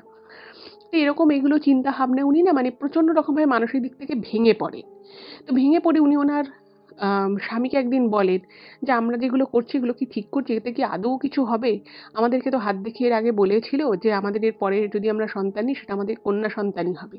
তো ইনি যে আমাদেরকে দিয়ে এত কিছু করাচ্ছেন, আমাদের টাকা পয়সাও যাচ্ছে, আমরা কেউ রাতে ঠিকমতো ঘুমোতে পারছি না, নিজের ঘরে নিজের রাতের বেলা থাকতে ভয় লাগছে। এগুলো কি আদৌ ঠিক? এগুলো করে কি আদৌ কিছু হবে আমাদের? মানে এই বিষয়টা নিয়ে উনি নিজেই খুব সন্দিহান হয়ে পড়েন। তো উনার স্বামী ১ম বলে যে, "না তুমি কেন ভাবছো? তুমি কেন অবিশ্বাস করছো? এরকমভাবে অবিশ্বাস করলে কিন্তু আমাদের কাজটা হবে না।" এরকম নানান কথাবার্তা কিন্তু বলতে থাকে। যাই হোক, তো এরকম কথাবার্তা শুধুমাত্র বললেই তো আর হয় না। সেখানেও অনেক ব্যাপার থাকে। তো এক্ষেত্রেও যেটা হলো, ওনার স্বামী বললেন যে, "দেখো তুমি এসব চিন্তা করো না। আর যে ছেলেটি অসুস্থ হয়েছে ও হয়তো আস্তে আস্তে ঠিক হয়ে যাবে।" কিন্তু বিষয় হচ্ছে যে সেই ছেলেটি তো ওরকমভাবে অসুস্থ হয়ে রইল, সে বহুদিন থেকে হাসপাতালে ভর্তি। এদিকে যেটা হলো যে তার যে ওনাদের নিজেদের যে কন্যা সন্তান ছিল, সে হঠাৎই অসুস্থ হয়ে পড়ল বাড়িতে। সে একদিন খেলতে হঠাৎ মানে খুব ছোট্ট করে পড়ে গেছিল এবং সেই পড়ে যাওয়ার পরে তার হাতে একটু চোট লাগে এবং সেই চোট ডাক্তার দেখে, সে বলে যে, "না সেরকম কিছু বিষয় নয়।" মানে চোটটা ভালোও হয়ে যায়। কিন্তু ঠিক ভালো হওয়ার ৪-৫ দিনের মাথায় থেকে মানে মেয়েটি কিন্তু ওই হাতে যেখানে ব্যথা লেগেছিল সেখানে খুব যন্ত্রণা অনুভব করে এবং সে কিন্তু মারাত্মক রকমভাবে অসুস্থ হয়ে পড়ে এবং সে এমনই অসুস্থ হয়ে পড়ে তাকেও কিন্তু হাসপাতালে নিয়ে যেতে হয়। এবং এইভাবে যখন ২-৩ দিন চলতে থাকে এবং তারা তার মধ্যেও সাধকের কাছে যায়, গিয়ে এই কথা জানায় এবং বলে যে, "আমার মেয়েকে সুস্থ করে দাও।" তো সেই সাধক কিন্তু সেই সময় ওদের সাথে খুব একটা ভালো ব্যবহার করে না। সে উল্টে আরো টাকা পয়সা চায় এবং বলে যে তারা তাদেরকে যে কাজটা করতে দেয়া হয়েছে সেই কাজটা তারা ঠিকমতো করতে পারছে না। এবং এই বিষয়টায় কিন্তু সেই দম্পতির ১ম খটকা লাগে। বিশেষত বউটির মনে হয় যে এই মানুষটা যদি সত্যি ক্ষমতাবান হতো তাহলে এত কিছু ঘটতই না। তো সে তখন ওখান থেকে ওরা চলে যায় এবং তারা তাদের মেয়েকে সুস্থ করার জন্য, বুঝতেই পারছেন সন্তানের যদি শরীর খারাপ হয় বাবা মায়ের অবস্থা কীরকম হয়। তো তারা নিজেদের সন্তানকে সুস্থ করার জন্য সমস্ত কিছু করতে থাকে। আর এদিকে ওই যে ভদ্রমহিলা ছিলেন, তিনি মনে মনে ঠিক করেন যে যা হয়েছে অনেক হয়েছে, আর আমি এসবের মধ্যে নেই। এবং তিনি তখন কাঁদতে কাঁদতে, ওনাদের যে হাসপাতালে ওনার মেয়ে ভর্তি ছিল তার পাশেই একটা ছোট্ট মা কালীর মন্দির ছিল। তো সেই মা কালীর মন্দিরে গিয়ে উনি খুব কান্নাকাটি করেন এবং প্রার্থনা জানায় যাতে ওনার মেয়ে খুব তাড়াতাড়ি সুস্থ হয়ে যায়। তো উনি যখন কেঁদে কেঁদে ঠাকুরের কাছে নিজের মনের আকুতি জানালেন এবং উনি ওনার মেয়ের দ্রুত সুস্থতা কামনা করলেন, তো তখনও না ওনার মনে হলো যে যেন ভগবান ওনার কথা ঠিকমতো শুনছেন না। মানে দেখবেন আমরা অনেক সময় ভগবানের কাছে যখন যাই বা বাড়িতে হোক বা মন্দিরে হোক, আমরা যখন ঠাকুরের কাছে একাগ্রভাবে যখন ঠাকুরকে কিছু বলি, তখন দেখবেন আমরা নিজেরাও কিন্তু কিছু একটা ফিল করতে পারি। একটা ভাইব কিন্তু আমরা পাই। এবং ওই ভদ্রমহিলাও কিন্তু একটা এরকম ভাইব পেলেন, যেটা উনি এর আগে কখনো পাননি। উনার পরিষ্কার মনে হলো ওনাকে যেন, মানে ওনার কথা যেন ভগবান শুনছেন না। ওনাকে যেন বলছেন যে, "তুই আমার এখান থেকে চলে যা। তুই অনেক খারাপ কাজ করেছিস, তুই চলে যা।" যাই হোক, তো উনি কান্নাকাটি করে সেখান থেকে আবার হাসপাতালে আসেন এবং ওনার মেয়ে তখন স্থিতিশীল। তো ওনারা বাড়িতে চলে এলেন এবং সেই রাতেই কিন্তু উনি, মানে স্বপ্ন মতো দেখলেন, ওনাকে যেন কেউ বলছে যে, "তুই ঠাকুরের কাছে নিজের মেয়ের সুস্থতার জন্য এসেছিস? তোর মনস্কামনা তো পূরণ হবে না, তোর মেয়ে সুস্থ হবে না। কারণ তোরা নিজেদের পুত্র সন্তান লাভের আশায় অন্যের সংসারের একটা ক্ষতি করেছিস এবং তোরা এমন একটা মানুষের ফাঁদে পা দিয়েছিস যে নিজেই একজন ভণ্ড।" ওনাকে যে এই কথাটা স্বপ্নে কে বলল, কিভাবে বলল, উনি কিন্তু কিছুই জানেন না। শুধুমাত্র ওই ভদ্রমহিলা এটা স্বপ্নে দেখেন এবং ওনার সঙ্গে সঙ্গে ঘুমটা ভেঙে যায়। যখন ওনার ঘুমটা ভেঙে গেল, উনি না মানে হাউ হাউ করে কাঁদতে লাগলেন এবং তারপরে আবার সকাল হয়ে গেল, ওনার ঘুম তো সেভাবে হলো না। সকালবেলা আবার ওনারা হাসপাতালে গেলেন, ওনার মেয়ে যেখানে ভর্তি ছিল। তো সেখানে গিয়ে শুনলেন ওনার মেয়ের শারীরিক অবস্থা আরেকটু খারাপ হয়ে গেছে। তো এটা শুনে না, মানে ওই দম্পতি আর নিজেকে ঠিক রাখতে পারেনি।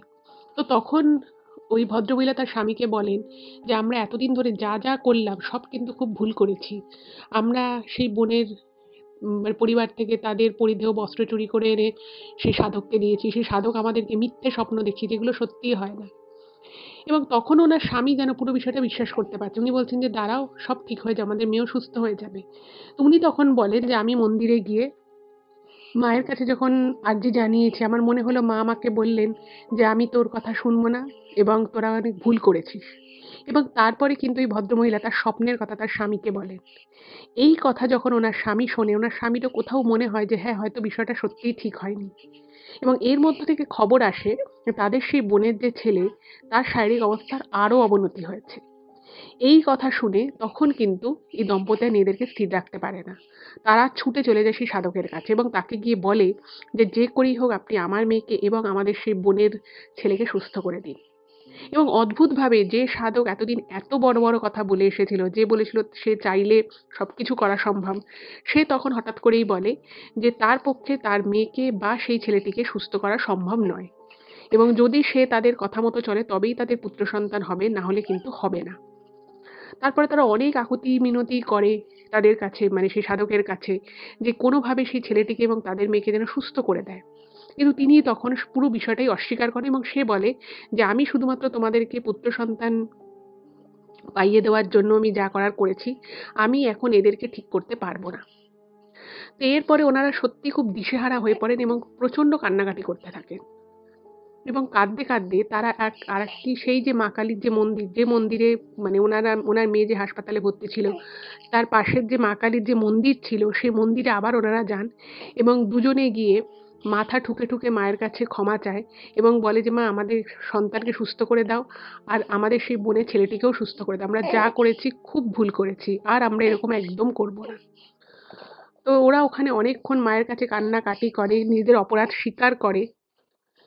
তো এরপরে ওরা মায়ের কাছে মানতও করে যে তাদের মেয়ে এবং সেই ছেলেটি সুস্থ হয়ে যাওয়ার পরে তারা মায়ের কাছে এসে পুজো দেবে এবং এরকম কোনো জিনিসের প্রতি তারা আর কখনো কোনো পা বাড়াবে না, বা এরকম ধরনের প্রতিশ্রুতি যারা দেয়, যে সমস্ত মানুষেরা বলে যে এই করলে এইটা হয়ে যাবে, ওইটা করলে সেইটা হয়ে যাবে, এবং তার জন্য বিশেষত অন্য কোনো মানুষের কোনো এরকম বস্ত্র বা কিছু করে যাতে অন্য মানুষের ক্ষতি হয়, সেরকম কাজ তারা জীবনে কোনো দিন করবে না, এই কথাই ওরা মায়ের কাছে বলে আসে। এবং অদ্ভুতভাবে তারা নিজেদের নিজেদের এই অপরাধের কথা স্বীকার করার পরে আস্তে আস্তে কিন্তু তার মেয়েও সুস্থ হতে থাকে এবং তাদের সেই বোনের ছেলেটি যে ছিল সেও কিন্তু আস্তে আস্তে সুস্থ হয়ে যায়। এবং পরবর্তী সময় যারা তখন পুরোপুরি সুস্থ হয়ে যায়, তারপর কিন্তু ওরা মায়ের কাছে গিয়ে পুজো দেয় এবং তারপরে তারা ঠিক করে যে সেই সাধককে তারা উচিত শিক্ষা দেবে।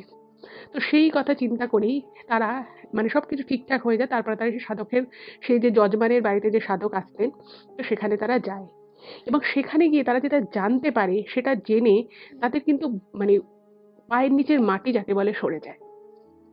তারা জানতে পারেন দিন 10 আগে ওই যজমানের বাড়িতেই কিন্তু ওই সাধক, যার বয়স কিন্তু খুব বেশি ছিল না, সে সাধক হঠাৎই নাকি হৃদরোগে আক্রান্ত হয় এবং তিনি নাকি মারা যান।